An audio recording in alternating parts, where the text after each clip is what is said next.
Bonjour et bienvenue pour cette nouvelle vidéo. Il est actuellement 8 h du matin et j'attends deux potes pour partir faire le tour des Dents du Midi. Ce trek dans les montagnes suisses va nous prendre 3 jours et je vous propose de vous prendre avec moi pour cette aventure. Par contre, comme on part en autonomie, je vais vite retourner finir mes affaires et on se retrouve sur la route. Pour débuter notre trek, on doit se rendre dans la station de ski de Champéry, située au fond d'une vallée dans le canton du Valais en Suisse. Du village, il nous faut monter une bonne heure pour rejoindre la boucle de 50 km que nous sommes censés parcourir en 18 heures de marche effective. Sur notre route, nous croiserons plusieurs refuges où nous pourrons nous réapprovisionner en eau, mais où nous ne passerons pas les nuits puisque nous emportons avec nous tentes et nourriture. Après avoir acheté de quoi manger pour les 3 prochains jours, on pénètre dans cette vallée où on découvre des paysages et des villages typiquement suisses. Au loin, on commence à apercevoir les fameuses Dents du Midi, qui seront donc notre environnement pour les 3 prochains jours. Alors on espérait commencer la marche à 9 h du matin, mais malheureusement on prend déjà du retard et c'est finalement à 11 h que l'on ajuste nos sacs à dos et que l'on quitte le village de Champéry pour débuter la montée. Il nous faudra un peu plus d'1 heure pour traverser la forêt et grimper les 500 mètres de dénivelé qui nous séparent de la cabane de Bonavo, notre point de départ pour le tour. Juste le temps de prendre nos premières claques au niveau des paysages, et on arrive à ces 2 petits chalets au pied des massifs dans un concert de cloches tellement authentique.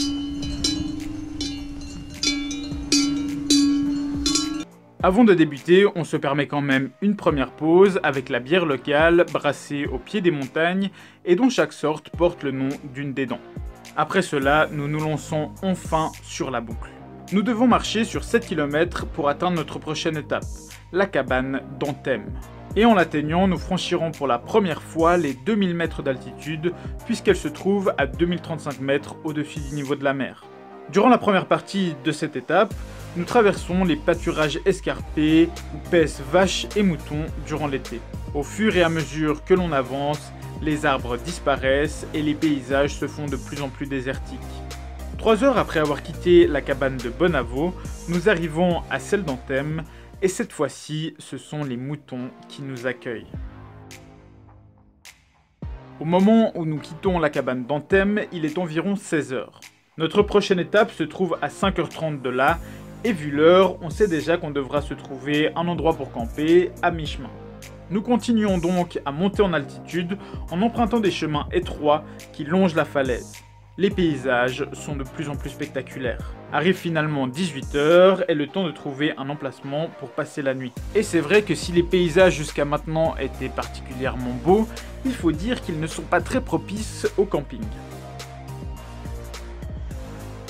Sauf à cet endroit qui sera parfait. On décide de faire un détour de 40 minutes par rapport à notre tracé d'origine pour rejoindre le lac de Soie qui se trouve à 2247 mètres d'altitude et qui est littéralement au pied des Dents du Midi. Et je peux vous dire que ça aura sûrement été la meilleure surprise du trek. Le cadre dans lequel on installe notre tente et le coucher du soleil qui en suit était tout simplement magique.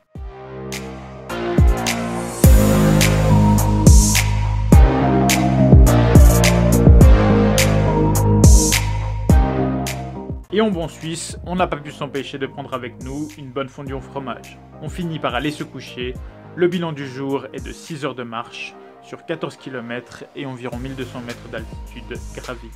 Alors je vais profiter de cette première nuit pour vous parler un peu plus des Dents du Midi. Les Dents du Midi, c'est un chaînon de montagnes de 7 sommets qui se trouve donc dans les Alpes suisses. Dans l'ordre, on a la cime de l'Est, la forteresse, la cathédrale, l'éperon, la dent jaune, les doigts et la haute cime.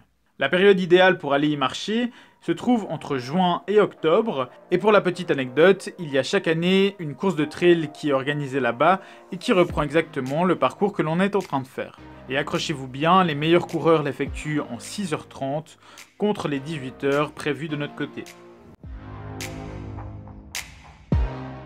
7 h 30, on se réveille donc dans ce cadre magnifique et c'est en allant chercher l'eau pour le café que je me rends compte vraiment à quel point ce lac est spécial.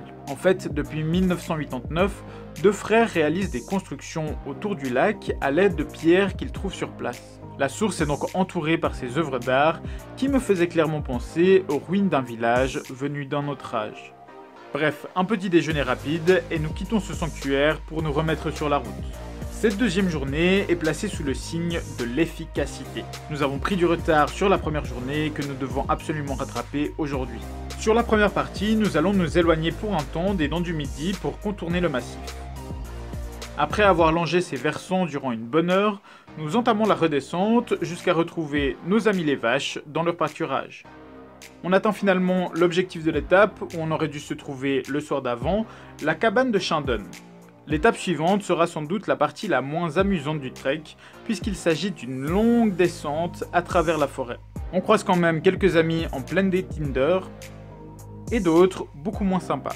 Ce sentier nous fait donc redescendre plus de 1000 mètres d'altitude, soit presque tout ce qu'on avait monté le jour d'avant, et tout ça pour rejoindre la commune de Mé à 1118 mètres d'altitude. À notre arrivée à Mé, il est 15h30. Et là, on va se retrouver face à un dilemme qui risque de changer le reste de notre aventure. En fait, pour atteindre notre objectif du jour, le lac de Salanf, il nous reste 4h10 de montée à faire et donc aucune possibilité de planter une tente sur le chemin. En sachant qu'on a déjà marché 5 heures sur la journée, on sait très bien que si on tente l'ascension, il y a de fortes chances que l'on arrive de nuit et complètement exténué. On doit quand même remonter 1200 mètres d'altitude, soit la même distance qu'il nous a fallu tout le début d'après-midi à descendre. Finalement, la perspective de dormir au bord de ce lac de montagne est trop forte et on décide de tenter notre chance. Nous traversons donc le joli village de Mé et à sa sortie, notre objectif est en ligne de mire, c'est le col du Jorat à 2212 mètres d'altitude, plus qu'à grimper. La montée débute et c'est pour nous le début d'une lutte aussi bien physique que mentale contre nous-mêmes et le poids de notre sac à dos. Pour rappel, nous portons chacun environ 10 kg sur le dos, des cloques commencent à se former sous nos pieds et nos jambes sont déjà très fatiguées. Finalement, au lieu des 4 heures annoncées, c'est en 3 heures que l'on va atteindre ce moment assez spécial quand on fait de la marche en montagne, le moment où on atteint son objectif, le sommet. Oh putain. Oh putain. On y est, bro. On y est.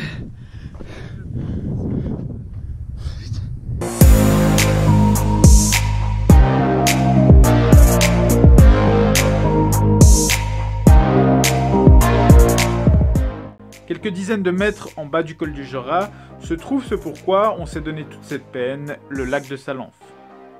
Nous y descendons donc sous les derniers rayons du soleil, comme on a pu prendre un peu d'avance, et plantons notre tente sur le premier spot que l'on trouve. Il nous reste juste assez d'énergie pour nous préparer un plat de pâtes et nous nous endormons aussitôt. Le bilan du jour est d'environ 8 heures de marche sur 28 km et environ 1350 mètres de dénivelé négatif, suivi d'une montée de 1100 mètres positifs.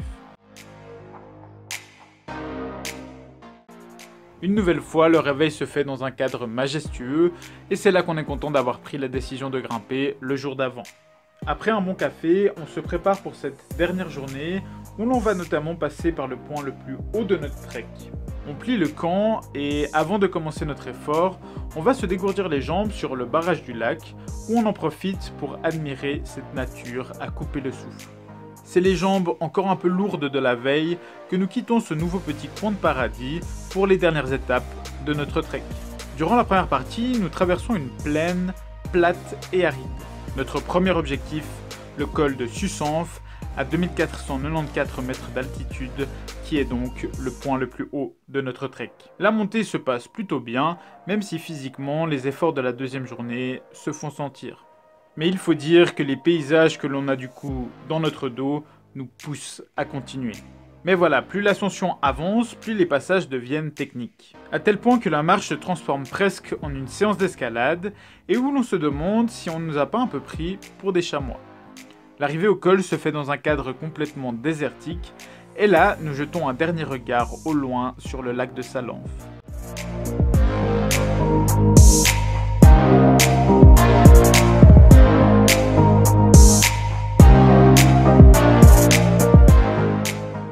C'était la dernière grosse montée du trek. Maintenant, il ne nous reste plus qu'à redescendre jusqu'à la cabane de Bonavo, le point de départ. La descente dans cette cuvette se passe sans encombre jusqu'à la cabane de Susanf où nous prenons notre dernier repas du tour. Après avoir passé à travers cette dernière crête, on débouche sur un paysage assez familier que l'on avait quitté 2 jours plus tôt. La fin est proche, mais il nous reste une dernière surprise. Un passage qui était sans doute le plus technique, un sentier abrupt à travers les failles de la falaise. Pour vous dire, le passage était tellement raide et escarpé que je n'ai même pas pensé à le filmer. Après ce dernier effort, c'est exténué mais euphorique que l'on retrouve la cabane de Bonavo. Et c'est après une petite récompense bien méritée que l'on dit au revoir aux Dents du Midi et que l'on redescend sur Champéry pour récupérer notre voiture et rentrer chez nous. Bilan de ce 3e jour, 6 heures de marche sur 14 km pour 1500 mètres de dénivelé négatif et 550 de positif. Ce qui donne pour notre tour des Dents du Midi au départ de Champéry environ 20 heures de marche effective sur 56 km et 2850 mètres de dénivelé positif et négatif. Pour ma part, cela faisait 2 ans qu'à la suite d'une grosse blessure, je n'avais pas pu me lancer un défi aussi intense physiquement et mentalement. J'ai pu retrouver à travers ce trek les sensations de liberté et de satisfaction que me procure la marche en montagne. J'en retiendrai surtout la persévérance et l'effort dont il faut faire preuve pour atteindre les sommets. Et bien voilà, moi je viens d'arriver à la maison, exténué mais tellement content d'être arrivé au bout de ce trek. J'espère que vous avez eu du plaisir à suivre mes péripéties. Moi je vous dis à bientôt pour une prochaine aventure. Ciao!